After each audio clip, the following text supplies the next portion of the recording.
La parole est maintenant à Madame Marianne Dubois. Oui, merci Monsieur le Président. Ma question s'adresse au Premier ministre. Je voudrais tout d'abord rendre hommage à nos militaires qui nous protègent au péril de leur vie et font notre fierté. Le récent défilé du 14 juillet en témoigne.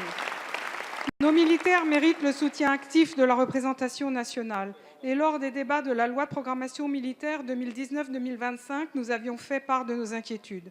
Elle est maintenant votée. Il vous appartient de la mettre en œuvre et de garantir à nos soldats les moyens nécessaires à leur mission. Cependant, certaines annonces récentes nous alertent. Je veux parler de celles faites au sujet du service national universel.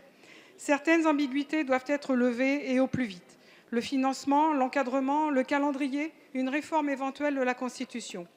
Le président Macron aime répéter qu'il fait ce qu'il dit, mais la communication et les slogans ne résistent pas toujours à l'épreuve des faits. Et cette promesse de campagne n'était clairement ni préparée, ni travaillée, ni budgétée. D'ailleurs, en un an, 4 rapports sur le sujet ont été produits par l'administration, l'Assemblée nationale, le Sénat, puis la commission mise en place spécialement. 3 de ces rapports soulignaient les difficultés et un coût d'un tel projet. Le projet final se bornera à imposer aux jeunes, autour de 16 ans, une période d'1 mois, dont 15 jours en structure d'hébergement. Les conclusions du rapport évoquent un coût d'un peu moins de 2 milliards d'euros par an quand le système sera en place. Et il faudra dépenser 2 milliards d'euros en 7 ans pour les infrastructures. Mais quelle est la finalité de votre service national universel? Quelle sera sa forme précise? Les militaires seront-ils, oui ou non, associés à la formation des encadrants du SNU? Et j'ai peur que l'objectif du gouvernement ne soit pas d'apporter une réponse sociétale que nous aurions largement pu soutenir, mais plutôt de tenter de sauver le crédit du président et ses déclarations fantasques de la campagne présidentielle.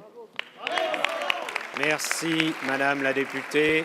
La parole est à Monsieur Jean-Michel Blanquer, ministre de l'Éducation nationale. Monsieur le Président, Mesdames et Messieurs les députés, Madame la députée Marianne Dubois, je souhaite d'abord et avant tout vous rassurer.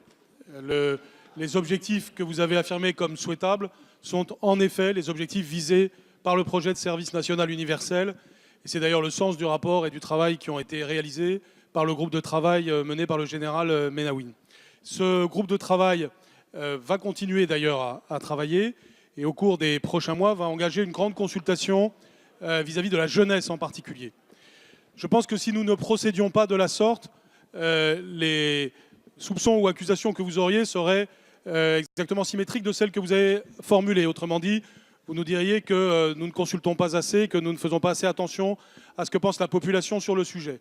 Il y a eu tout un travail de concertation, tout un travail technique qui rentre maintenant dans la dernière ligne droite et qui nous permettra, avant la fin de l'année civile, de donner des réponses à chacun des points que vous venez de soulever. Mais par rapport à chacune de ces questions, il y a quand même un début de réponse.